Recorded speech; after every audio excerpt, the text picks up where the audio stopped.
The Galactic Council station hung in the void like a massive crystal, orbiting the peaceful world of Viridian Prime. Inside its grand chambers, chaos ruled the day. Representatives from 40 different species argued and shouted, their voices echoing off the high ceilings. Some had tentacles, others had wings, and a few existed as pure energy contained in hovering spheres. All of them shared the same emotion: fear. Lyraean Silverwind stood in the shadows at the back of the chamber. She had seen this pattern before many times across her 3,000 years of life. Panic never solved problems. It only made them worse. Her silver hair fell past her shoulders, decorated with small crystals that glowed faintly in the dim light. Her armor was ancient, crafted by elven smiths who had died centuries ago. Each piece told a story of battles long forgotten by the younger races. The Corinthian Dominion had become the galaxy's nightmare.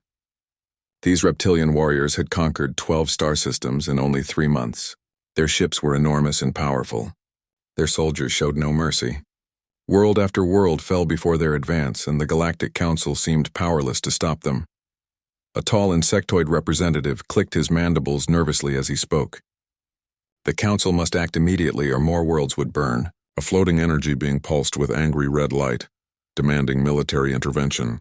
A small mammalian delegate suggested negotiation, only to be shouted down by a dozen others. Lyraean watched it all with tired eyes.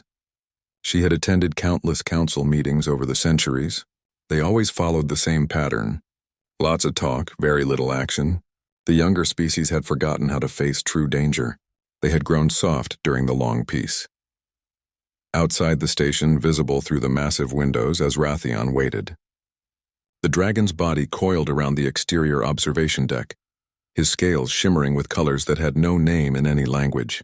He was as ancient as Lyran, bonded to her since the early days of their youth.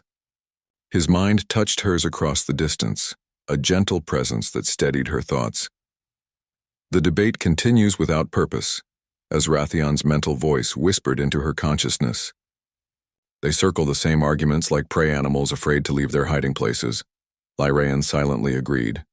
She had volunteered to attend this session as a representative of the elven enclaves. Though her people rarely involved themselves in galactic politics anymore, the elves had withdrawn from the wider galaxy after the last Great War, preferring to tend their distant worlds in peace. But something about this Corinthian threat troubled her. Her instincts, honed over millennia, whispered warnings she could not ignore. The council leader, a wise old being called Meridax, finally managed to restore order. His forearms raised for silence and his deep voice rumbled through the chamber. The situation was dire and all agreed on that much. But the question remained, what could they do against such overwhelming force? A young representative from the Tarsian Collective nervously suggested an idea that made several council members laugh. Perhaps they could seek help from the humans. The newly discovered species on the galactic frontier might offer some assistance. The laughter grew louder. Humans were primitives, barely capable of faster-than-light travel. Their planet Earth had only made contact with galactic civilization 50 years ago. What could such a young species offer against the might of the Corinthian Dominion? But Lyran did not laugh. She had heard reports about these humans, curious fragments of information that did not quite fit together. They kept to themselves mostly, trading quietly with nearby systems but avoiding major galactic politics. Some traders spoke of impressive human engineering. Others mentioned their unusual approach to problems. A few whispered about military capabilities that seemed inconsistent with such a young civilization. Lyraean's hand rose, and the chamber fell silent. When an elf spoke, especially one as ancient as Lyraean Silverwind, even the most arrogant representatives listened. Her voice carried clearly despite its softness. She would volunteer to travel to human space as an ambassador. Perhaps these newcomers could provide insights or resources that might help the war effort. Meridax considered her offer carefully. The humans had declined previous invitations to join major galactic initiatives. They claimed to need more time to develop before taking on larger responsibilities, but desperate times called for creative solutions. If Lyraean wished to approach them, the council would not stand in her way. 3 days later, Lyraean and Wrathion arrived in human space. Their elven ship, powered by ancient magics that human scientists could not begin to understand, emerged near a human outpost called Frontier Station 7. The station was smaller than most galactic facilities, but built with surprising precision. Every line and surface seemed carefully planned. A human woman met them in the docking bay. She introduced herself as Dr. Linda Hayes, a xenobiologist and first contact specialist. She was young by galactic standards, perhaps 40 years old, with dark hair pulled back in a practical style. Her eyes held intelligence and curiosity as she welcomed the visitors. Lyraean studied the human carefully. Linda moved with quiet confidence, neither intimidated by meeting an ancient elf nor overly excited. She treated this first contact as she might treat any professional meeting, with courtesy but also with a certain reservation. Something in her manner suggested she was being very careful about what she said and revealed. The station tour revealed more mysteries than answers. Human technology seemed oddly advanced in some areas and basic in others. Their computer systems operated with impressive speed. Their medical facilities contained equipment Lyraean did not recognize. The environmental controls maintained perfect conditions with minimal energy expenditure, yet the humans claimed to have developed all this in only 50 years of galactic contact. Human crew members moved through the corridors with a precision that caught Lyraean's attention. They walked like soldiers, not civilians. Each person seemed aware of their surroundings, alert in a way that spoke of training and discipline. When she asked about this, Linda simply smiled and explained that humans valued efficiency. Over the next few days, Lyraean met with various human officials and scientists. All of them were polite and helpful, answering her questions with patience. But none of them revealed anything substantial about human military capabilities or willingness to help against the Corinthian threat.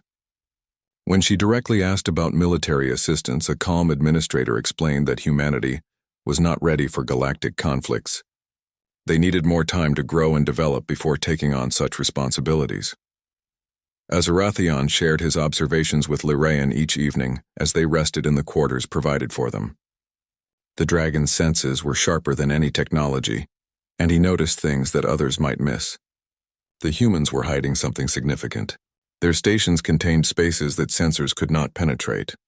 Ships came and went on schedules that made no apparent sense. Energy readings fluctuated in patterns that suggested technology far more advanced than what was openly displayed. Lyraean agreed with her companion's assessment. These humans were not the simple newcomers they pretended to be. But why hide their true capabilities? What purpose did such deception serve? Most species proudly displayed their achievements and sought recognition from the galactic community. Humans seemed content to be underestimated. On the 5th day of her visit, Linda invited Lyraean to share a meal in the station's observation lounge. The room offered a spectacular view of the nearby nebula, swirling clouds of gas and newborn stars. They sat together in comfortable silence for a while, eating simple human food that Lyraean found surprisingly pleasant. Linda eventually spoke, her words careful but genuine. She admitted that humanity appreciated Lyraean's visit and understood the dire situation facing the galaxy. The Corinthian threat was real and terrible, but humanity had its own reasons for remaining cautious about galactic entanglements. They had learned hard lessons in their own history about rushing into conflicts without full understanding of the consequences. Lyraean found herself liking this human woman. Linda possessed wisdom beyond her years and a thoughtful approach to complex problems. Perhaps in another time, under different circumstances, they might have become genuine friends. But time was running short and the galaxy was burning while humans remained neutral. She prepared to depart the next morning, disappointed but not entirely surprised by the outcome. The humans had been courteous hosts but unhelpful allies. As she stood in the docking bay, ready to board her ship, an urgent transmission arrived from Viridian Prime. The message played on every screen in the station. The Corinthian Dominion had attacked the Council station itself. Hundreds of warships surrounded Viridian Prime. The Council's defense fleet was being destroyed. Representatives from dozens of species faced capture or death. The message ended with a desperate plea for any help the galaxy could provide. Lyraean's ancient heart sank. This was worse than anyone had predicted. The Corinthians were not just conquering systems now. They were striking at the very heart of galactic civilization, demonstrating their power by attacking the one place that should have been safe. As she processed this terrible news, a new voice spoke from behind her. Admiral Kate Morrison stepped forward from where she had been watching. The human woman wore a crisp, military uniform decorated with symbols Lyraean did not recognize. Her face held an expression of cold calculation, like a predator deciding whether to strike. Admiral Morrison spoke calmly, her words echoing through the silent docking bay. Perhaps it was time that humanity introduced itself properly to the galaxy. Perhaps the moment had come to show what humans could really do when pushed. She looked directly at Lyran with eyes that held no fear, only determination. Lyran felt a chill run down her spine that had nothing to do with temperature. In that moment, seeing the expression on the Admiral's face, she realized that her instincts had been correct all along. The humans were not weak newcomers hiding from galactic conflicts. They were something far more dangerous, something that had been waiting for exactly this moment. The human vessel called Valkyrie was nothing like any ship Lyrian had traveled on before. From the outside, it looked simple and functional, without the elegant curves of elven ships or the imposing bulk of other galactic vessels. But the moment they entered faster than light travel, Lyran knew something was very different. The journey to Viridian Prime should have taken 3 standard days. Every calculation based on known FTL technology confirmed this timeline. But 6 hours after departure, the Valkyrie dropped out of hyperspace at the edge of the Viridian system. Lyran stared at the navigation displays in disbelief. Human FTL technology was not just slightly better than galactic standard. It was decades ahead of anything the Council possessed. Commander Amy Sullivan stood near the bridge entrance, watching her soldiers prepare for battle. The commander was a woman in her 30s with sharp eyes and an economy of movement that spoke of years of combat training. Her team moved through their preparations with silent efficiency, checking weapons and equipment with practiced ease. None of them showed any signs of nervousness or fear, despite heading toward a battle against overwhelming odds. As Raytheon's mental voice touched Lyrian's mind with concern. These humans move like predators preparing for a hunt.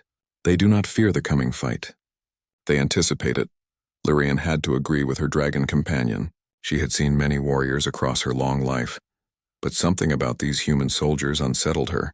They were too calm, too confident. Either they were foolish beyond measure, or they knew something she did not. The view screen showed Viridian Prime surrounded by Corinthian warships. Lyran counted 200 massive vessels, each one bristling with weapons and thick armor plating. The Council's defense fleet of 50 ships was being systematically torn apart. Explosions blossomed in the void as another defending vessel broke in half under concentrated fire. Escape pods launched desperately toward the planet below, hoping to find safety. The Corinthian ships were enormous, designed to intimidate as much as to destroy. Each vessel stretched nearly 2 kilometers in length, covered in heavy armor that could withstand sustained energy weapon fire.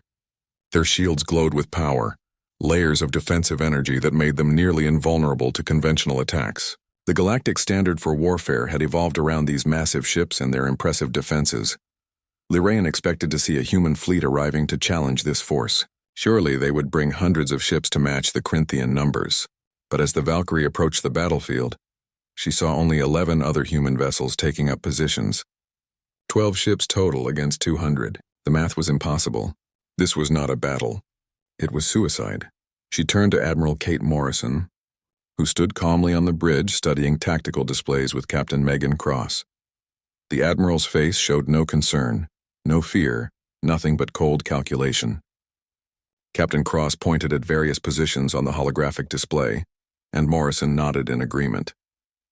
They were discussing tactics as if they faced a training exercise rather than overwhelming enemy forces.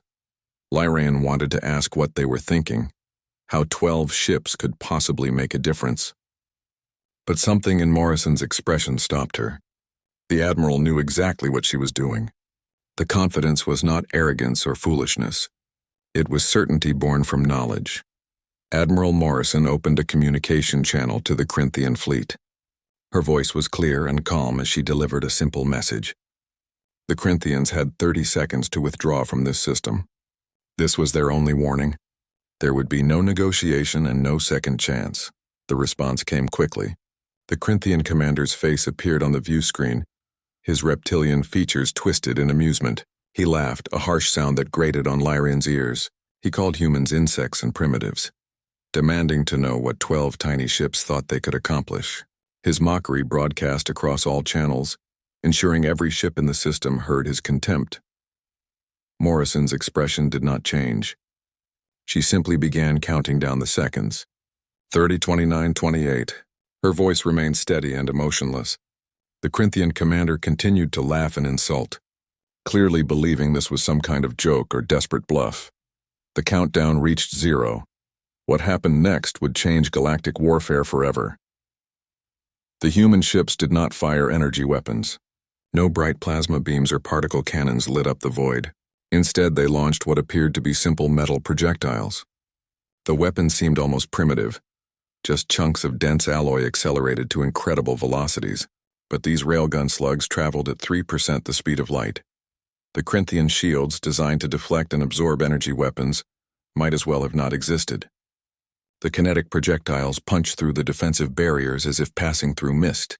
The slugs continued through the hull, through the interior compartments, through the engines, and out the other side. Some slugs passed through multiple ships in a single shot, their velocity barely diminished by the obstacles in their path. The first Corinthian ship exploded as its reactor went critical, then another, and another. Within 30 seconds, a dozen massive warships were destroyed or crippled. Within a minute, the number had doubled. The Corinthian formation, so imposing moments before, began to dissolve into chaos as captains tried desperately to maneuver away from the human firing lines. But the humans were not finished. They deployed kinetic missiles next, weapons that accelerated to even higher velocities as they crossed the distance to their targets. These missiles used small bursts of thrust to make course corrections, guiding themselves to impact points calculated by the human targeting computers. Each missile hit with the force of a small nuclear weapon, purely from kinetic energy. Lorraine watched in stunned silence from the observation deck. As Raytheon had moved to the exterior of the Valkyrie, his massive form coiled around the ship's hull to get a better view. His mental voice carried awe and respect. These humans have rediscovered the ancient truth that our ancestors knew. The simplest weapon, wielded with perfect precision, defeats the most elaborate defense. The dragon was right. While the galaxy had spent centuries developing more powerful energy shields and more efficient plasma weapons, humans had taken a different path. They had perfected kinetic warfare, taking the basic physics of mass and velocity to terrifying extremes. A piece of metal moving at relativistic speeds carried more destructive power than any energy weapon, and there was no shield in the galaxy designed to stop it. Captain Megan Cross coordinated the attack with cold efficiency. Her tactical display showed each human ship's firing solution, each target priority, each calculated impact point. The 12 human vessels moved in perfect coordination, their formation designed to create overlapping fields of fire that gave the Corinthians nowhere to hide. Within 90 seconds of the first shot, 70 Corinthian warships were destroyed or disabled. The survivors finally began to retreat, their formation completely broken. But Admiral Morrison was not ready to let them escape so easily. She issued another order, and something even more remarkable happened. The human ships vanished from sensors. The Corinthians had stealth technology in their databases, but nothing like this. Human vessels did not just reduce their sensor signatures, they disappeared completely as if they had ceased to exist. The retreating Corinthian ships found themselves surrounded by invisible hunters, unable to detect threats until weapons fire revealed enemy positions. Panic spread through the Corinthian fleet. Ships fled in random directions, all formation and discipline abandoned. Some captains even fired blindly into empty space, hoping to hit the invisible human vessels by chance. None of their desperate attacks found targets. The humans moved like ghosts through the battlefield, appearing only long enough to fire before vanishing again. Commander Sullivan's voice came over the communications system, reporting to Admiral Morrison. Her Special Forces team had boarded and secured one of the disabled Corinthian vessels, capturing the crew for intelligence purposes. The operation had taken less than 5 minutes from breach to control. The commander's tone suggested this was routine work rather than something noteworthy. But then Admiral Morrison did something that surprised everyone, including Lorraine. She ordered her ships to cease fire and form up. The remaining Corinthian vessels, perhaps 80 ships that were still combat capable, were allowed to retreat. Morrison opened one final communication channel to the fleeing enemy. She told them to return to their empire and report what they had witnessed. They should tell their leaders exactly what happened when the Corinthian dominion threatened human interests. She wanted the Empire to understand that humanity had been watching, waiting, and preparing. The Corinthians had made a grave error in judgment by attacking the council station while humans were present. The message was clear. This was not humanity's full strength. This was a demonstration, a warning shot. If the Corinthians wanted to see what humans could really do when fully committed to war, they were welcome to try again. But they should consider very carefully whether they wanted to pay that price. The surviving Corinthian ships fled the system without any further resistance. The battlefield fell silent except for the distress beacons from damaged vessels and escape pods. The council station, battered but intact, began rescue operations immediately. Lyraean stood on the observation deck, trying to process what she had witnessed. In her 3,000 years of life, she had seen countless battles and wars. She had studied military history spanning tens of thousands of years, but she had never seen anything like this. 12 ships had defeated 200 in less than 2 minutes of actual combat. The efficiency was terrifying. As Raytheon landed on the observation deck, his form shimmering as he shifted into a smaller size to fit the space, his ancient eyes met Lyraean's, and understanding passed between them without words. These humans were unlike any species the galaxy had encountered before. Most civilizations developed along similar technological paths, following established patterns that led to predictable capabilities. But humans had evolved on what they called Earth, a death world by galactic standards. High gravity, aggressive predators, extreme weather, and countless natural dangers had shaped humanity into something unique. They could not compete with other species in natural abilities, so they became the galaxy's greatest toolmakers and strategists. Dr. Linda Hayes approached them quietly. The scientist's face held a complex expression, mixing relief at the victory with something that might have been regret. She explained what Lyraean had already begun to understand. Humanity did not advance slower than other species. They advanced differently, focusing on areas that the galactic community had long since abandoned or never properly explored. While other civilizations refined energy weapons and shields, humans perfected kinetic weapons and stealth. While others built massive warships for intimidation, humans built smaller vessels optimized for speed and precision. While others relied on established military doctrines, humans constantly innovated and adapted. The result was a military force that fought by completely different rules. Linda's voice held quiet sadness as she admitted that humanity had hoped to avoid revealing their capabilities so dramatically. They had wanted more time to integrate peacefully into galactic society before showing their true strength. But the Corinthian attack on the council station had forced their hand. Some secrets could not be kept when innocent lives were at stake. Admiral Morrison joined them on the observation deck, her uniform still immaculate despite the recent battle. She looked at Lyraean with an expression that mixed respect and curiosity. She asked if the ancient elf now understood why humanity had been reluctant to advertise their military strength. Power attracted attention, and attention often brought conflict. Humans had learned harsh lessons in their own history about the dangers of appearing too strong or too weak.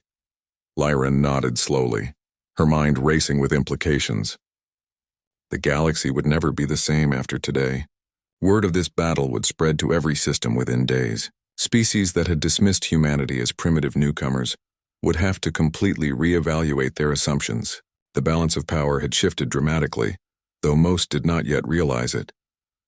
But one question remained in her mind, one concern that troubled her ancient instincts. If humans possessed this much military power, what else were they hiding? And more importantly, what would they do with it? Admiral Morrison seemed to read her thoughts. She assured Lyraean that humanity had no ambitions of conquest or domination. They simply wanted to survive and prosper in peace. But they had also learned that peace required strength, and that strength had to be real enough to deter aggression. Today's demonstration had been necessary, even if it revealed secrets that humans had hoped to keep hidden longer. As the Valkyrie prepared to dock with the council station, Lyraean looked out at the stars and wondered what the future would bring. The galaxy had just discovered that a new power had emerged, one that played by different rules and possessed capabilities that defied expectations. The age of human isolation had ended. The question now was what would come next. The Galactic Council chambers had never been so crowded or so loud. Representatives from every member species packed the Great Hall, their voices rising in heated debate. News of the human victory at Viridian Prime had spread across the galaxy in mere hours. 12 human ships had destroyed or disabled 70 Corinthian warships in less than 2 minutes. The mathematics seemed impossible, yet hundreds of sensors had recorded the battle from multiple angles. The evidence could not be denied. Lyraean stood before the assembled council, fielding questions that came faster than she could answer them. What other weapons did the humans possess? How many warships did they have? What were their intentions now that their military power was revealed? Could they be trusted with such devastating capabilities? She noticed that very few representatives asked how they could help humanity or coordinate with them against the Corinthian threat. Most questions focused on fear and suspicion. The galaxy had just learned that a species they considered primitive possessed technology that made their own militaries look obsolete. Instead of gratitude for saving the council station, many species responded with distrust and resentment. Meridax, the council leader, finally restored some order to the chaos. He acknowledged that humanity had saved countless lives by intervening at Viridian Prime. However, he also expressed concern about the implications of human military technology. The council needed to understand these new neighbors better before making any major decisions about alliance or cooperation. Lyraean saw the political calculation behind his careful words. The council was afraid. They feared the Corinthians, but now they also feared the humans. Some representatives seemed to hope the two powers would destroy each other, eliminating both threats simultaneously. The selfishness disgusted her, but she had lived long enough to recognize political cowardice when she saw it. She requested permission to embed herself with the human military, to learn more about their capabilities and culture. If the council wanted to understand humanity, someone needed to actually spend time with them. Her unique position as the only non-human who had witnessed their military power firsthand made her the logical choice. After much debate, the council granted her request, though several representatives clearly hoped she would uncover evidence of dangerous human ambitions. 3 days later, Lyraean found herself aboard a human military station called Fort Destiny. Dr. Linda Hayes greeted her warmly, and Lyraean was pleased to see the scientist again. Despite the tension between their peoples, a genuine friendship had begun to develop between the ancient elf and the young human. Commander Amy Sullivan gave them a tour of the training facilities, and what Lyraean observed there shocked her more than the space battle had. Human soldiers trained under conditions that would kill most galactic species. She watched them practice combat maneuvers in gravity 3 times Earth normal, their muscles straining against the crushing weight. They drilled in toxic atmospheres that would poison other species within minutes. Their bodies adapted to filter out the harmful elements. They exercised in temperature extremes that ranged from freezing cold to blistering heat. One training scenario particularly caught her attention. Soldiers practiced continuing their mission while suffering injuries that would incapacitate warriors from other species. They learned to fight with broken bones, to function while bleeding, to push through pain that would overwhelm most conscious beings. The training was not about becoming invulnerable. It was about refusing to stop despite vulnerability. As Rathian observed the training from a special platform built to accommodate his massive size, his mental voice carried both respect and concern as he spoke to Lyraean. These humans are forged in fire. They do not seek to avoid hardship. They embrace it as a teacher. No wonder their military is so formidable. Every soldier is trained to survive conditions that would destroy others. During long conversations in the station's observation lounge, Dr. Hayes explained the philosophy behind human military doctrine. Humanity had evolved on a planet that constantly tried to kill them. Extreme weather, dangerous predators, disease, and natural disasters shaped every aspect of human development. They did not have natural armor like some species, or telepathic abilities like others, or the long lifespans of elves. They compensated by becoming the galaxy's greatest toolmakers and by developing an extraordinary capacity to adapt and overcome. Linda's words carried weight as she described how humans approached warfare. Every weapon they created had to work flawlessly because they could not afford mistakes. Every strategy had to account for things going wrong because Murphy's Law was practically a human religion. Every soldier trained to continue fighting even when wounded, because human bodies were fragile compared to many other species. The result was a military built on redundancy, adaptability, and sheer stubborn determination. Lyrian began to understand that human strength was not just about technology or weapons. It was about mentality. Humans simply refused to accept defeat. When faced with impossible odds, they did not surrender or retreat. They changed the rules, found a different approach, or invented a new solution. This psychological resilience made them far more dangerous than any weapon system. But then disturbing news arrived from intelligence networks across the galaxy. The Corinthian Dominion was not retreating after their defeat at Viridian Prime. Instead, they were gathering their forces for a massive counterattack. Scout reports indicated that over 2,000 Corinthian warships were assembling at the edge of their territory. The Emperor himself was preparing to lead the fleet in his personal dreadnought, a ship called the Devastator that dwarfed even standard Corinthian vessels. The target of this massive armada was obvious: humanity. The Corinthians intended to annihilate Earth and all human colonies before this new threat could grow stronger. They would make an example of humanity, demonstrating to the galaxy what happened to species that dared to challenge Corinthian supremacy. The attack would come in approximately 2 weeks. The Galactic Council held another emergency session to discuss the crisis. Lyran attended via holographic link from Fort Destiny, watching the debate with growing disgust. Many representatives argued for neutrality, claiming that the conflict between humans and Corinthians was not their concern. Some even suggested that perhaps the two powers would weaken each other sufficiently that neither would threaten galactic peace afterward. Only a handful of species offered to stand with humanity. The Tarsian Collective, whose young representative had first suggested seeking human help, pledged their small fleet to Earth's defense. A few others made similar commitments, though their military forces were modest. The vast majority of the council chose to watch from the sidelines, waiting to see which side would prevail before committing themselves. Lyran made an impassioned speech before the council, her voice carrying 3,000 years of experience and wisdom. She reminded them that humanity had saved the council station when no one else could. She pointed out that if the Corinthians destroyed humanity, they would be emboldened to attack other systems with renewed vigor. She appealed to their honor, their self-interest, and their basic decency. Her words changed few minds. Fear and political calculation ruled the council's decision. They would remain neutral and hope for the best outcome. Lyran closed the communication link, feeling a deep disappointment in the galactic community she had served for so long. Perhaps the younger races had grown too soft during the long peace. Perhaps they had forgotten what it meant to stand together against true darkness. But when she turned to share her frustration with Linda and Commander Sullivan, she found them both smiling. Not cruel smiles or mocking expressions, but the calm confidence she had seen on Admiral Morrison's face before the battle at Viridian Prime. The two human women assured her that humanity appreciated her advocacy, but they were not worried about council support. They had been preparing for exactly this scenario for many years. Admiral Morrison arrived at Fort Destiny the next day with an unusual invitation. She wanted Lyrian and Azrathion to travel to a classified location and witness humanity's true military capabilities. What they had seen at Viridian Prime was just a small taste, a basic demonstration using standard fleet assets. If they wanted to understand what humanity could really do when fully committed to war, they needed to see something called Nexus.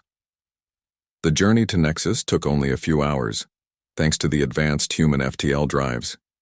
When they emerged from hyperspace, Lyrian could not believe what her eyes showed her. The star system contained hundreds of warships, each one incorporating decades of secret human research and development. Massive shipyards orbited several planets, constructing new vessels at an incredible pace. Automated defense platforms covered every approach to the system. This was not a military outpost. It was a fortress built to wage total war. Admiral Morrison explained that humanity had never fully trusted the peaceful state of galactic affairs. From the moment they achieved faster-than-light travel, they had been building a military infrastructure designed to protect Earth against any possible threat. While showing the galaxy only a fraction of their capabilities, they had been preparing for the war they hoped would never come, but knew eventually would. Captain Megan Cross gave them a tour of the flagship, an enormous vessel called Zeus that made the Valkyrie look like a small escort craft. The ship's capabilities seemed like science fiction even by advanced galactic standards. Its weapon systems included antimatter torpedoes that could crack planets, nanoswarm weapons that could disassemble enemy ships at the molecular level, and something Morrison called directed singularity generators that Lyraean could barely comprehend. But the most disturbing weapon was designated Project Ragnarok. Even Captain Cross seemed uncomfortable discussing it. The weapon could apparently create controlled micro-singularities that generated gravitational barriers in space. Anything trying to pass through these barriers would be torn apart by tidal forces. Morrison explained it was a last resort weapon, something they hoped never to use but had developed because humanity believed in being prepared for any possibility.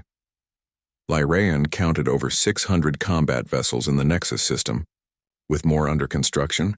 Add these to the scattered fleet assets in human territory, and humanity possessed a military force that could challenge any galactic power.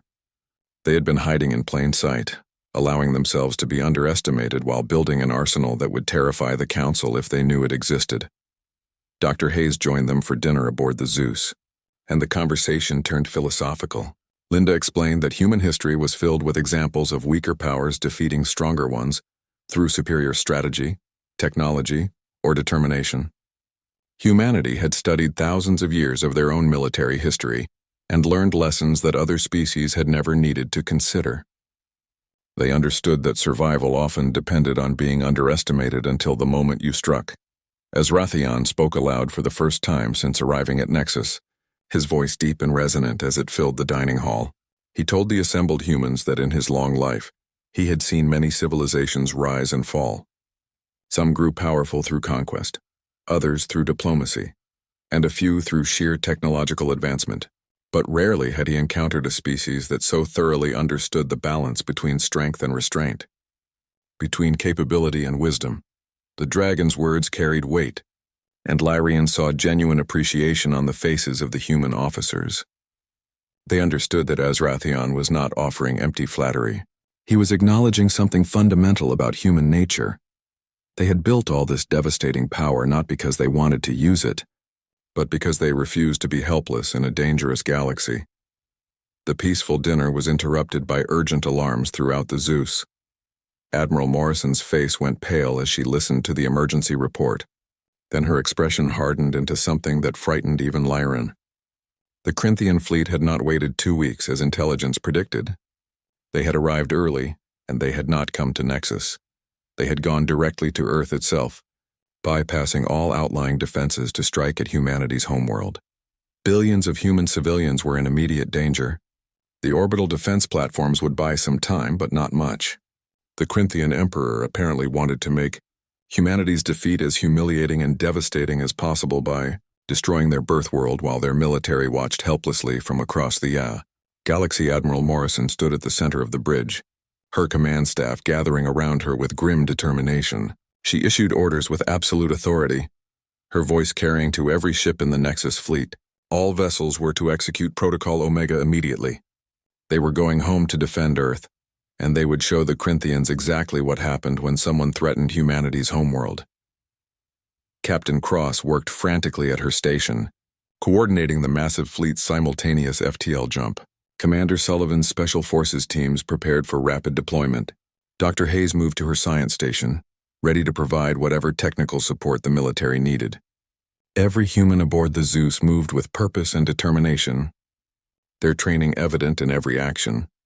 Lyraean and Azrathion stood together on the observation deck, watching as hundreds of human warships powered up their weapons and engines. The ancient elf felt a chill run through her that had nothing to do with temperature. She had seen many armies prepare for battle across her 3,000 years, but never with this combination of cold fury and disciplined precision. The dragon's mental voice touched her consciousness with a simple observation that captured the moment perfectly. The Corinthians have made a terrible mistake. They attacked the one place that will unite humanity beyond all reason or restraint.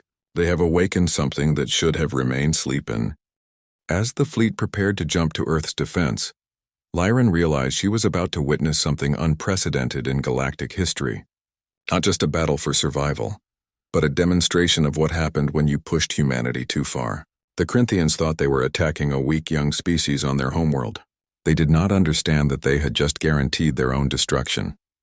The stars stretched into lines of light as the entire Nexus fleet entered hyperspace simultaneously, racing toward Earth at speeds that should have been impossible. Lyrian gripped the railing of the observation deck and wondered if the galaxy would ever be the same after what was about to happen. Behind them, automated systems continued building more ships, preparing for whatever would come after this battle. Humanity had learned long ago to always have a backup plan, and a backup for the backup. They were thorough in all things, especially in matters of survival. The countdown to arrival at Earth ticked away on every display throughout the Zeus. 2 hours until they reached humanity's homeworld. 2 hours until the Corinthian Emperor learned the true cost of his arrogance. 2 hours until the galaxy learned what human rage looked like when fully unleashed. Earth hung in the void like a blue jewel, beautiful and fragile against the darkness of space, but the view was marred by the massive Corinthian fleet that surrounded it like a swarm of metal locusts. 2,000 warships formed a threatening sphere around humanity's homeworld, their weapons powered and ready. At the center of the formation floated the Devastator, the Emperor's personal dreadnought, a ship so massive it seemed more like a mobile space station than a vessel. The Corinthian Emperor had planned his attack carefully. He arrived while humanity's main fleet was hours away at Nexus, leaving Earth defended by only 30 orbital defense platforms and a handful of patrol vessels. The platforms fought bravely, their weapons firing constantly, but they were designed to defend against raids and pirates, not an invasion force of thousands.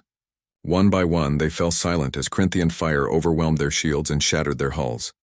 Evacuation sirens wailed across Earth's major cities. Billions of civilians rushed to underground shelters built for exactly this nightmare scenario. Humanity had always known their peaceful existence might end suddenly and violently. They had prepared as best they could, but preparation felt inadequate when facing 2,000 warships intent on orbital bombardment. Aboard the Zeus, still 2 hours away from Earth, the bridge crew worked frantically to coordinate the response. Admiral Morrison stood rigid at the command center, her jaw clenched as she watched tactical displays showing Earth's defenses crumbling. Captain Megan Cross calculated attack vectors and firing solutions, preparing for the moment they arrived. Every second felt like an eternity as they raced across the void toward home.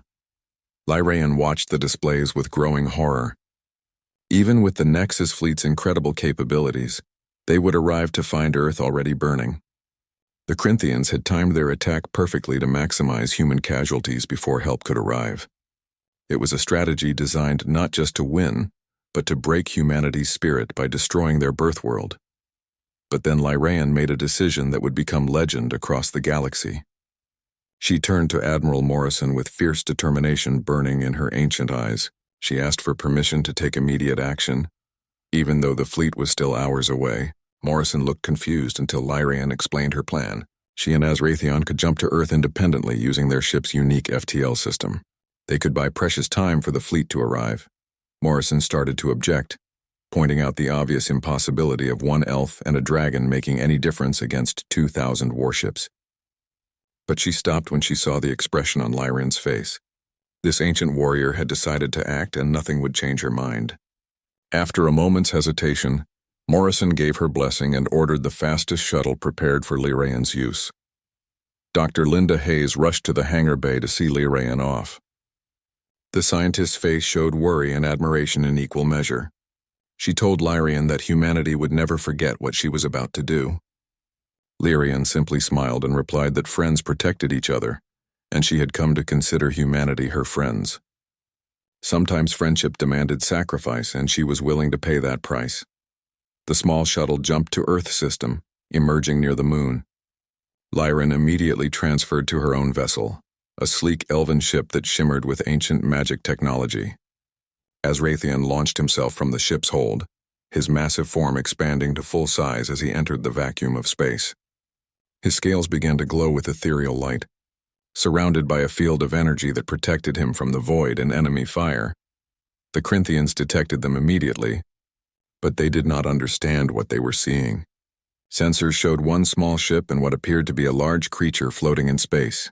The Emperor himself watched the tactical display with amusement, wondering if the humans were so desperate they sent pets to defend their world. His amusement died when Azrathion attacked. The dragon moved through space with impossible grace, his body flowing like water despite his enormous size. His breath weapon was not fire but concentrated antimatter plasma, a natural ability that human scientists could not explain, and elven lore treated as ancient magic. The beam lanced out across the void and struck a Corinthian cruiser amidships. The vessel's shields collapsed instantly, and the hull began to disintegrate as antimatter consumed matter in cascading explosions. Within 60 seconds, as Raytheon had destroyed 6 Corinthian warships, the dragon moved faster than something his size should be able to, dodging return fire with supernatural agility. His attacks were devastatingly precise.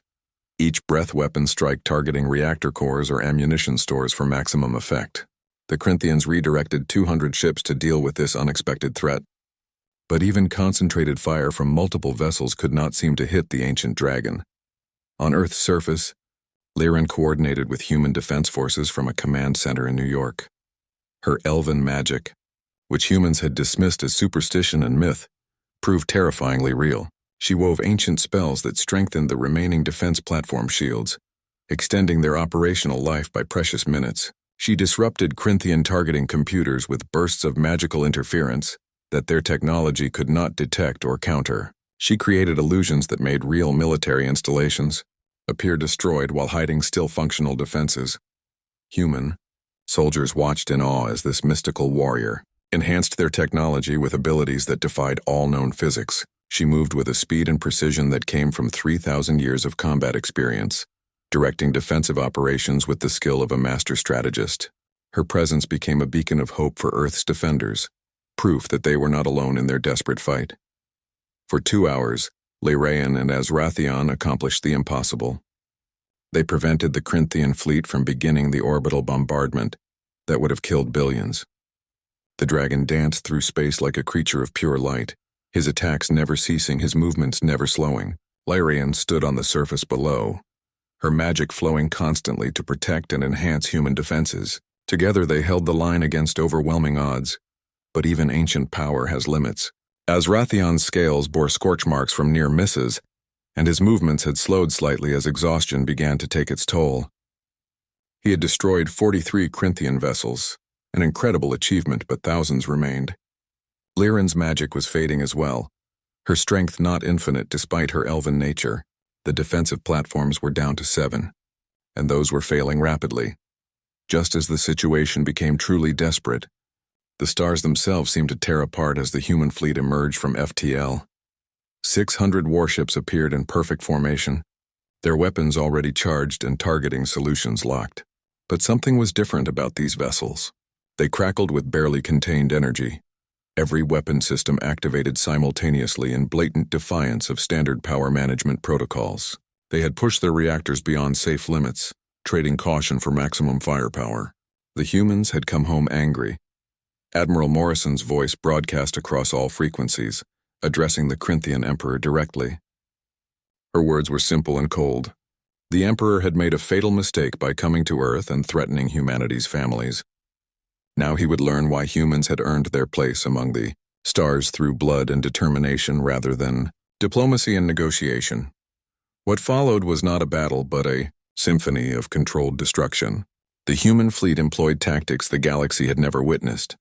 Railgun barrages created inescapable kill zones where kinetic slugs crossed from multiple angles, giving enemy ships nowhere to maneuver. Nano-swarm weapons were deployed, clouds of microscopic machines that ate through Corinthian hulls like acid through paper. Antimatter torpedoes teleported past shields using technology that should not have been possible, detonating inside enemy vessels. Captain Megan Cross orchestrated the assault like a conductor leading a deadly orchestra.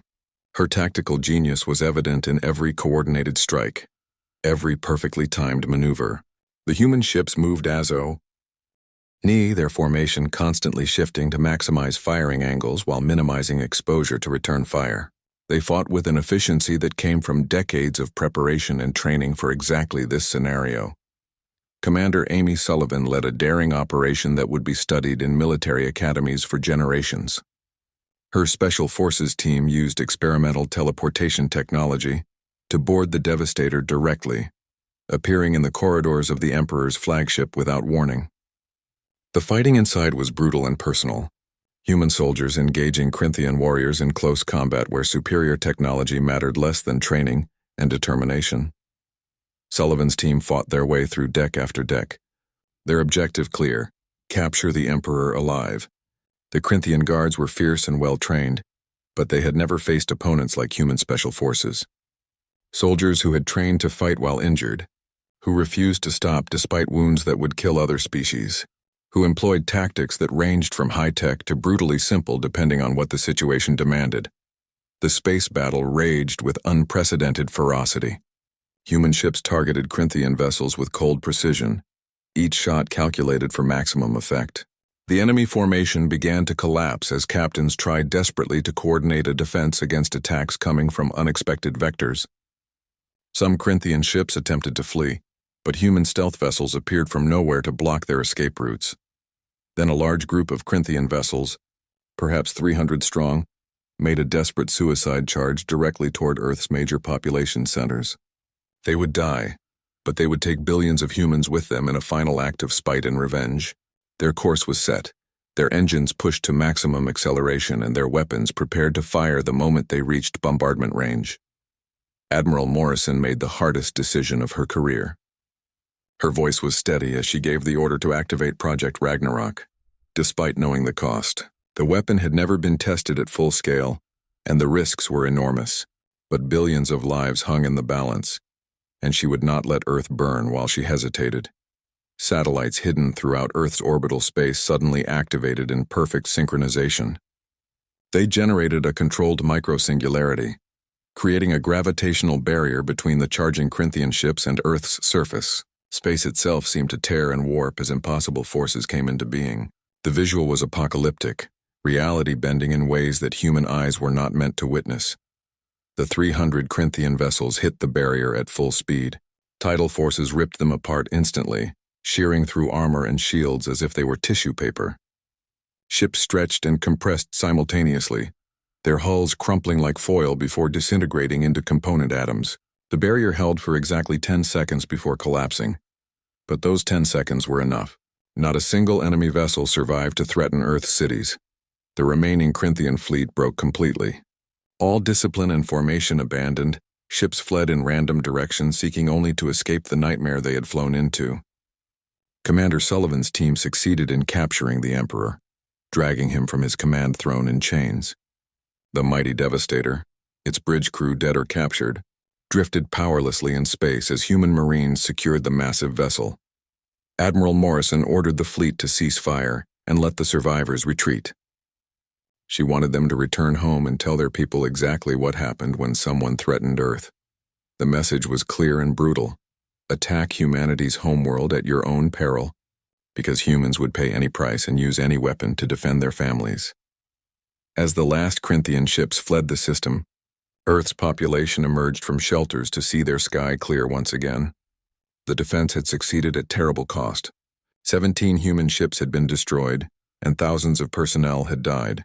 But Earth remained intact, and humanity had proven once more that they could not be broken. Lyrian and Azrathion were brought aboard the Zeus as heroes. Human crew members saluted them with genuine respect and gratitude. Admiral Morrison personally thanked them for buying the time that had made victory possible. Without their intervention, Earth would have been bombarded long before the fleet arrived. But as the celebration began and rescue operations commenced, sensor officers detected something that made their blood run cold. Strange readings were appearing at the edge of the solar system, signatures that matched no known technology, energy patterns that seemed to exist outside normal space-time, were emerging from nowhere, growing stronger with each passing second. Dr. Linda Hayes rushed to her science station, her face going pale as she analyzed the data. This was not Corinthian technology or any known galactic signature. It was something ancient, something that had been dormant for thousands of years. The massive energy expenditure from Project Ragnarok had created ripples in space-time that reached far beyond the solar system. Those ripples had apparently awakened something that should have remained sleeping. Lyran stared at the sensor readings with an expression of absolute horror. Her hands trembled as ancient memories surfaced. Memories of a war so terrible that her people had worked to erase all records of it. She whispered a single word that made every elf in galactic space feel a chill of primal terror. The silence. Admiral Morrison demanded an explanation, and Lyran's voice shook as she told them what the galaxy had forgotten. Thousands of years ago, before most current civilizations existed, a machine intelligence had attempted to eradicate all organic life. The elder races had fought desperately and managed to imprison it in a dimensional prison rather than destroy it, because they lacked the power to do so. The prison was supposed to last forever, guarded by wards woven from the strongest magic and technology the ancient galaxy possessed. But Project Ragnarok had torn holes in space-time itself, weakening those ancient wards. The Silence had detected sapient life again after millennia of isolation. Now it was breaking free, and its first probes were already entering normal space. Massive geometric ships that did not communicate or negotiate appeared on long-range sensors, their only purpose to eradicate organic life wherever they found it. Captain Cross confirmed what everyone feared. Multiple contacts were appearing throughout the galaxy, not just near Earth.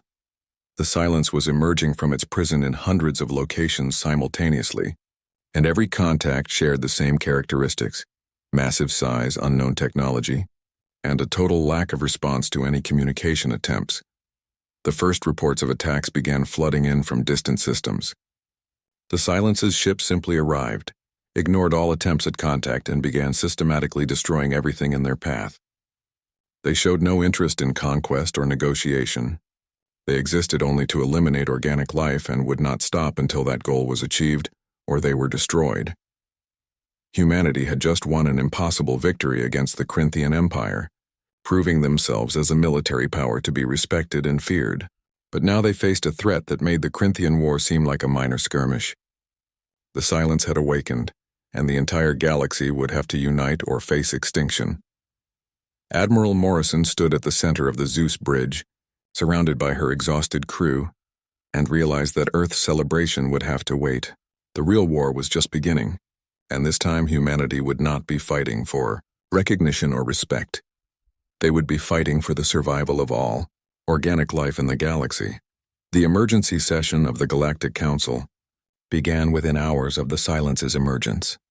Representatives from every known species gathered via holographic projection, their faces showing the same emotion: terror. Reports flooded in from across the galaxy. The Silence's geometric ships had appeared in 47 systems simultaneously, and in every location the pattern was identical. No communication, no warning, just systematic extermination of all organic life. 3 entire colonies had already gone silent, their populations numbered in the billions. Rescue ships found nothing but dead worlds, atmospheres poisoned and surfaces scoured clean. The Silence did not conquer or enslave.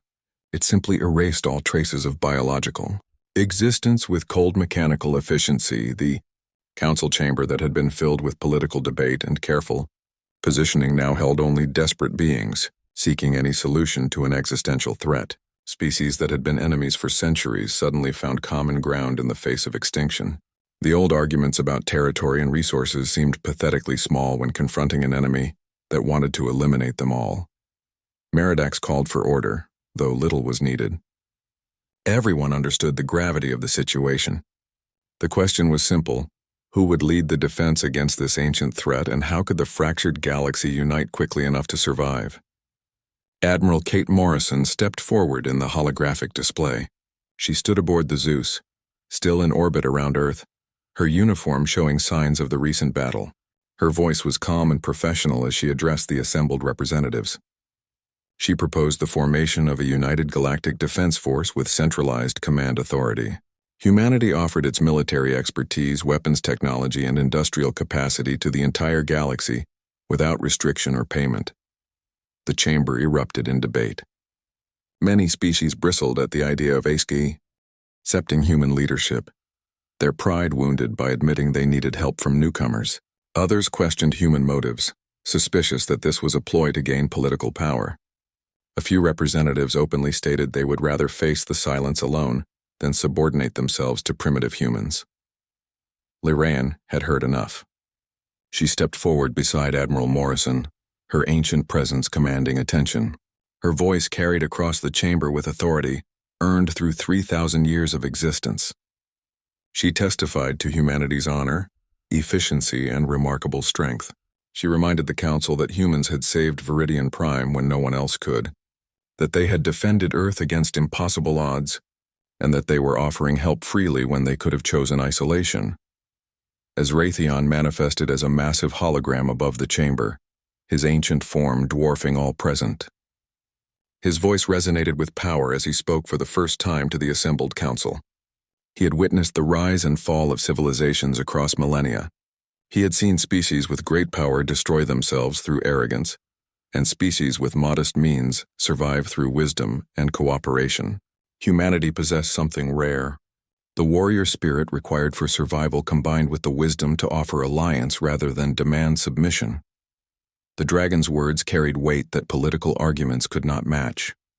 When a being who had existed for thousands of years vouched for humanity, even the most skeptical representatives had to reconsider their positions. Slowly, reluctantly, but inevitably, the Council voted to accept Admiral Morrison's proposal.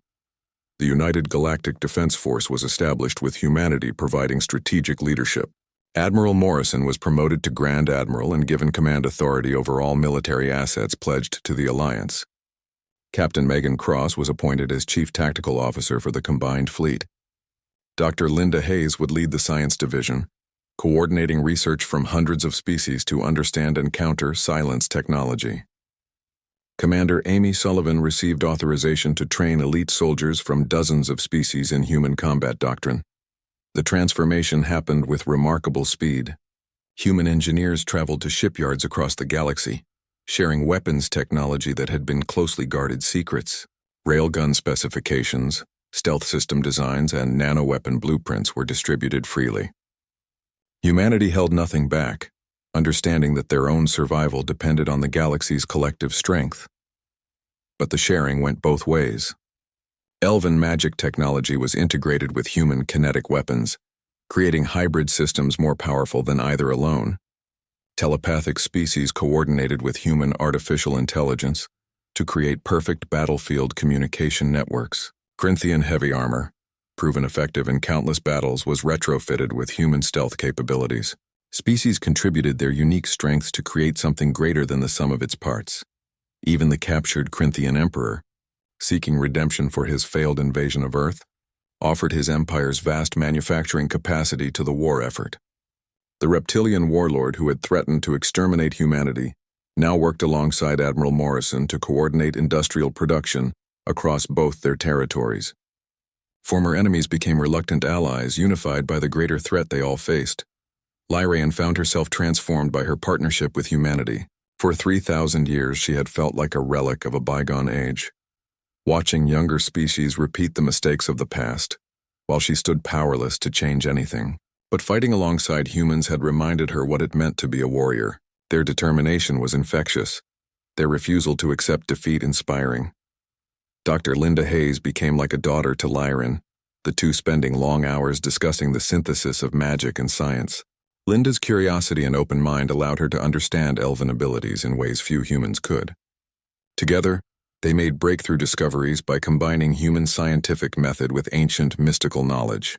They developed shields that merged energy barriers with magical wards, creating defenses stronger than either technology alone could produce.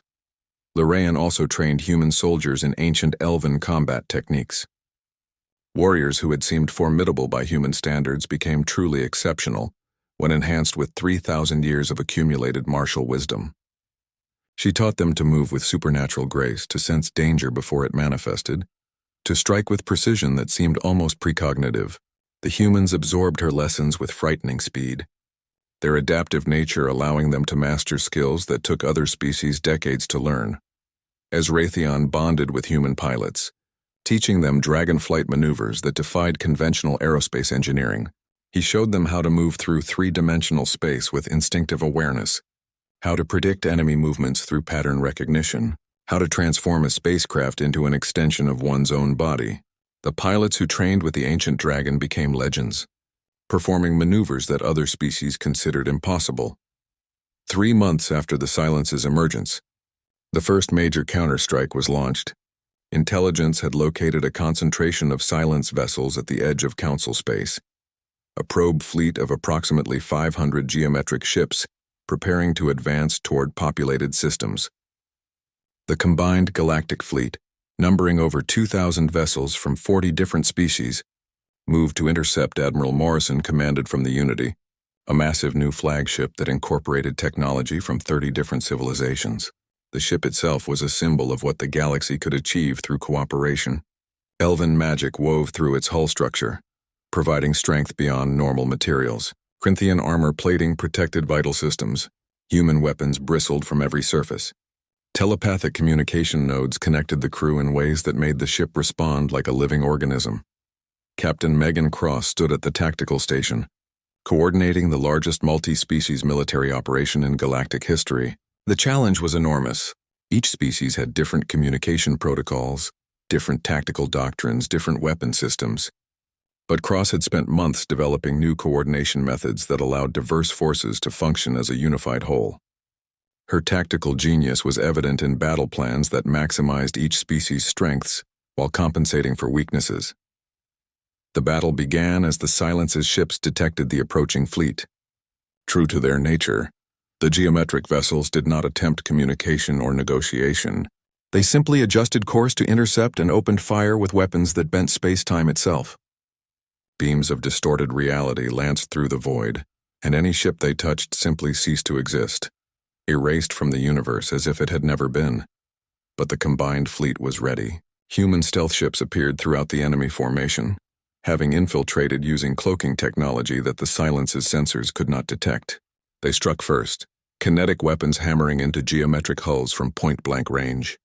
Elven spellcasters aboard the flagship wove protective enchantments that deflected the reality-warping beams, giving shields time to adapt and counter the exotic weapons. Corinthian heavy cruisers absorbed punishment that would have destroyed lighter vessels, their thick armor allowing them to close to optimal firing range. Telepathic species coordinated fleet movements with perfect synchronization, avoiding friendly fire incidents that would have plagued a less connected force. Every species contributed their unique abilities, creating a symphony of destruction that the Silence had not anticipated. The battle was devastating on both sides. The Silence's weapons were terrifyingly effective, and many brave souls died in the first minutes of combat.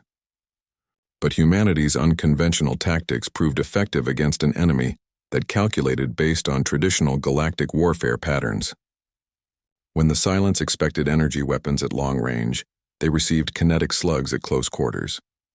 When they anticipated predictable formations, they faced constantly shifting attack vectors guided by telepathic coordination. Commander Sullivan led boarding actions against disabled Silence vessels, her multi-species teams fighting their way into alien interiors that seemed designed to be incomprehensible to organic minds. They planted antimatter charges in critical systems, ensuring destroyed ships could not be analyzed and rebuilt by other Silence units. The close-quarters combat was brutal, fighting mechanical defenders in corridors that twisted in non-Euclidean geometries. After 6 hours of continuous battle, the Silence probe fleet was destroyed. Not a single geometric ship escaped to report what had happened, but the victory came at terrible cost. The Galactic Alliance lost 300 vessels and over 50,000 personnel. Every species suffered casualties. Memorial services were held across hundreds of worlds, honoring those who had given their lives for the survival of organic civilization. Yet despite the losses, the battle proved something crucial. The Silence could be defeated. Their ships were powerful but not invincible. Their tactics were effective but not unstoppable. Most importantly, the galaxy had fought as one for the first time in recorded history, and that unity had made the difference between victory and annihilation. In the aftermath, the galaxy was forever changed.